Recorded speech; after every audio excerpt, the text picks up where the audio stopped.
Good evening, and how are you this evening? I believe everyone of you, wherever you're watching this broadcast from, you are okay and you are geared to learn today on the very important topic that we'll be addressing. Like I've always told you, this is a business and procurement insight show.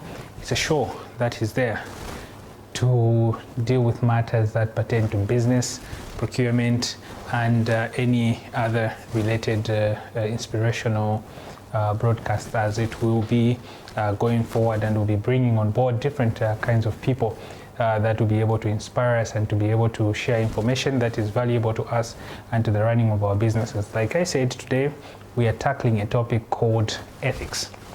Okay, so now ethics, as it were, is these vary from organization to organization, but one thing that we know about ethics is that they are universally accepted standards or codes of conduct or principles that actually govern the code of conduct. So what is the definition of ethics in business, in procurement, in whichever field that you are? So we are talking about morals or principles that govern how a person should behave or conduct a certain activity, or in a professional setup, how procurement people should be able to conduct their procurements, or in legal terms, how the legal practitioner should be able to conduct their legal practitioners and other things in that particular manner. And also we must be able to realize that from other circles of scholars, this is a body of knowledge or a branch of knowledge that deals with the moral principles. So there's also a study specifically about ethics. So these are very, very important to how we run our businesses, how we run our procurement departments, and we must also understand and appreciate that ethics is coming from a Greek term called ethos, which actually means character. And then it's also coming from another Latin word which means more. A more is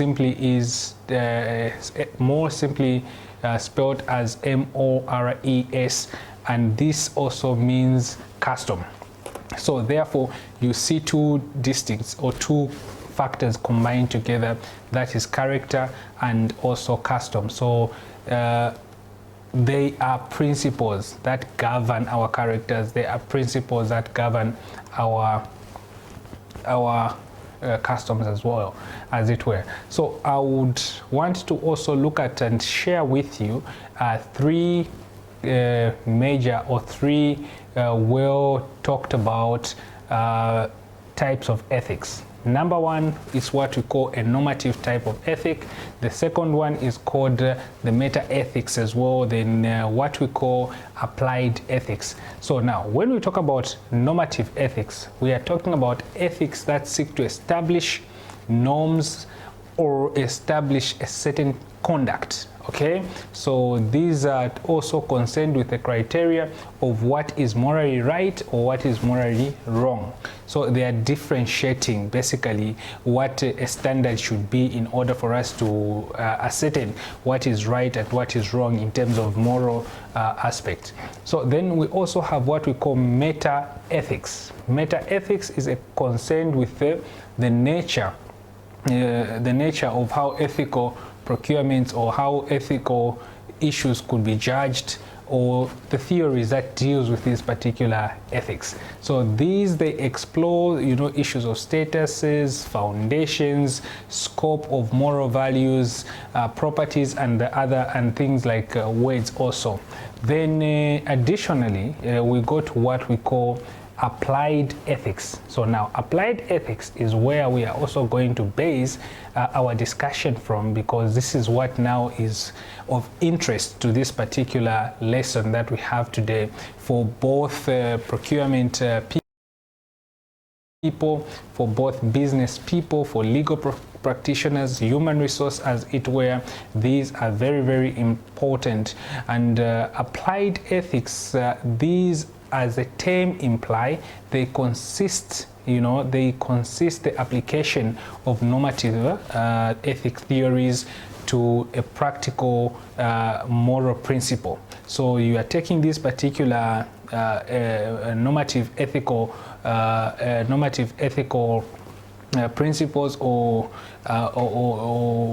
ethics, as it were, and now you are applying them in order for them to become a reality to your principle of moral, governing and problems, as it were. So now we look at these, like I said earlier on, they apply basically to all fields of our professions, be it business, be it bioethics, be it medicine, be it legal, be it supply chains, and everywhere you go as a profession as it stands, these they apply, and this is what we are going to be looking at. So what are the examples of the principle, examples of ethical principles?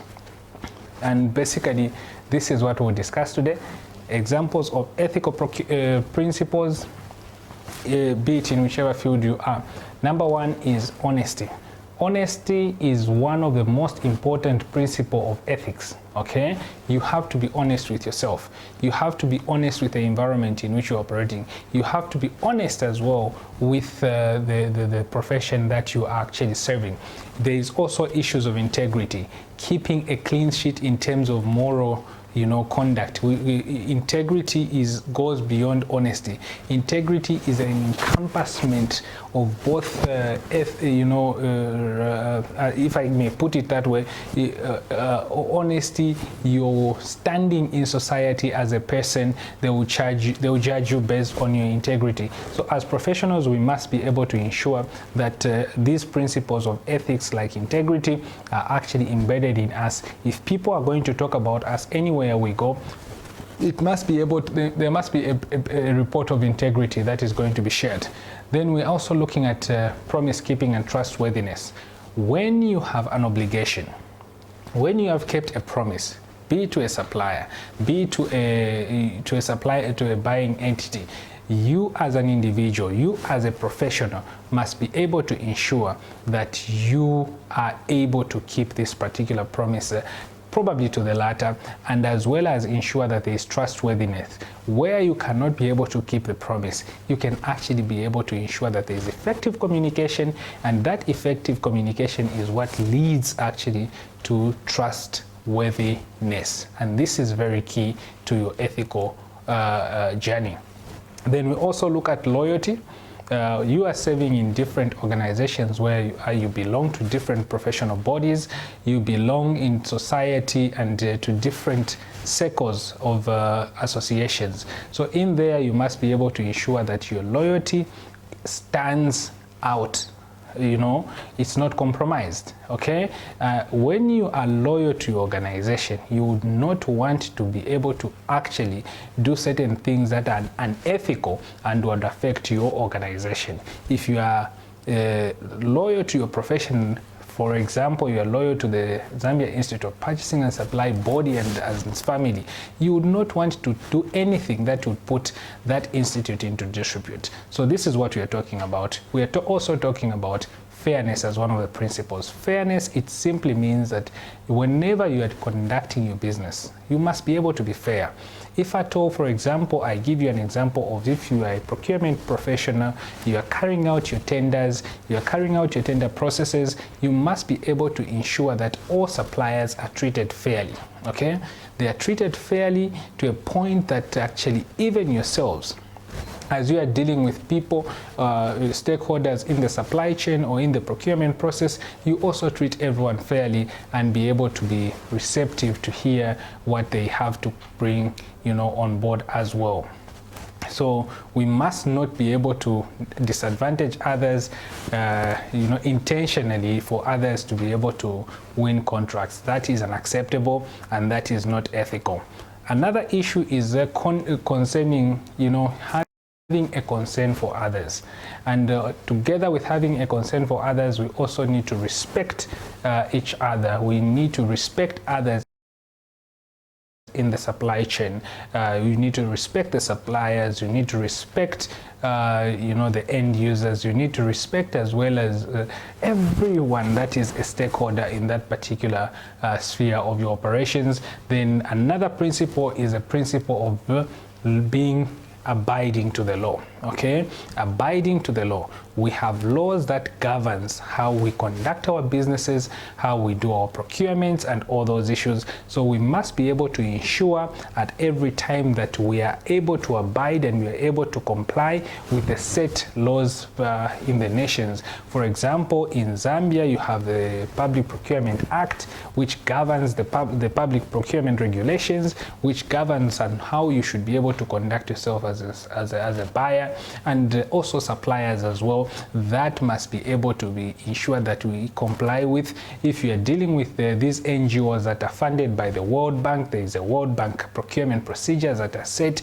and governed, regulations that govern that. So you must ensure that you comply. It's part of the principles of ethics. And then commitment to excellency.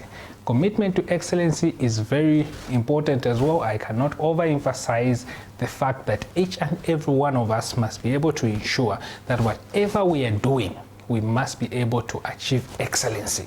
Okay, excellency means everything that you do must be in order. Everything that you do must be able to comply with certain tenets of how they should be able to be managed. If you are a stores officer, excellency also goes beyond on how you keep your stores or your stores. If you are just a business person, how you ensure that you are actually delivering quality to your the organizations you're supplying to, that is very, very important as well. Then leadership. Leadership is also another factor that cannot be overemphasized.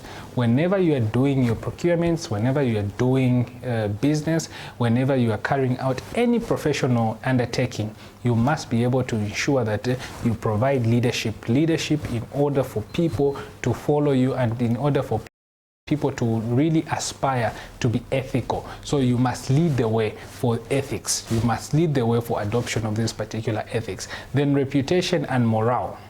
Okay, so reputation, remember, if you mess up actually with your ethics, and you compromise your ethics as an organization or as a department or as a function, a procurement function as it were, you definitely land yourself into reputational issues. This is why today we are hearing quite a lot of issues by the government, where the president, whenever he's addressing the nation, is talking about corruption in the supply chain, corruption by buyers, procurement people, and all those issues. These are issues that borders on reputation. So we want to safeguard the reputation, and each and every time we are conducting business in any undertaking, we must ensure that we keep a good reputation, and we also keep a good morale for people or for those that are under us, to ensure that they are able to operate at an ethical level. Then another aspect which could be which is very important, not could be, but very, very important, is accountability. Very few people or very few professionals who are accountable. Accountability is the ability of you being able to be audited anytime, and being able to be answerable to somebody at any time without any resistance. Okay, so therefore, and this is a problem that procurement professionals have. Most of the times when you hear the auditors are coming, for example, I'm just giving you an example, you are always scared. What are you scared of? You are always scared. These are shadows that we are not even seeing, but at the end of the day, if you are if you are a person that is accountable, you actually always be glad, because you want to ensure and to show to the public that truly I've been doing or I've been conducting my procurement processes or my businesses in a very transparent and accountable manner. So those are some of the examples of ethical principles. Okay, so then when you understand these particular principles, this is where now the issues also of ethics are built from.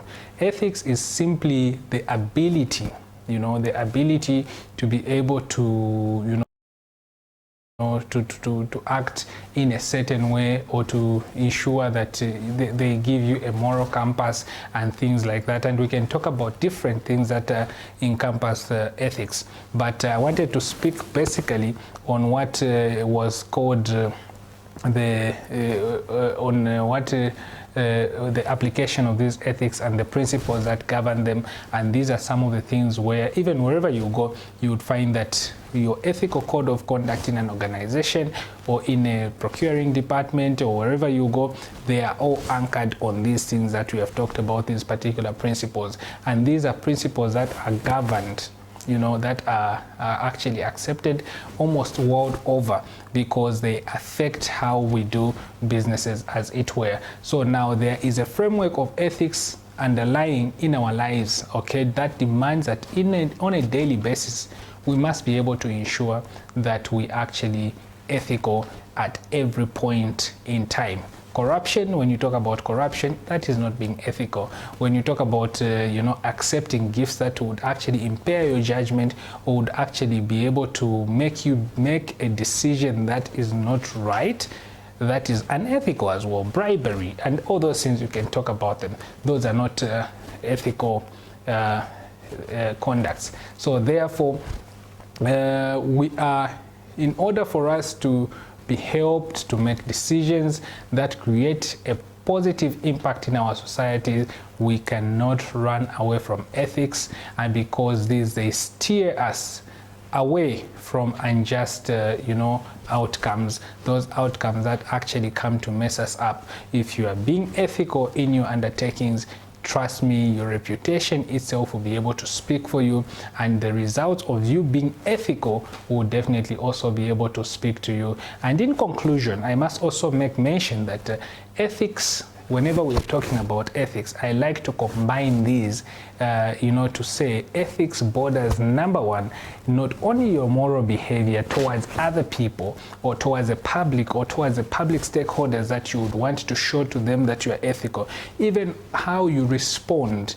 to the nature, how you respond to the environment. So I always bring in the concept of sustainability. So therefore, ethics and sustainability can never be separated. These, they move together. So you ensure that whenever you are ethical, you create a positive image. Whenever you are ethical, you'll be just to the environment, you'll be able to be a law-abiding citizen, you'll be able to be a law-abiding professional, and it will also translate basically on you not mismanaging the environment where your business is operating, where you are getting your raw materials from, where you are getting your products and services from, because you want to ensure that the environment itself, this is nature we are talking about, is also preserved, so that at least the businesses can get the best out of those environments. Thank you so much for joining me, and always please subscribe to my channel on LinkedIn, YouTube, as well as Facebook, because this is where these broadcasts are coming almost on a weekly basis to ensure that we inspire ourselves to do better and to steer ourselves to become responsible professionals. Thank you and good night.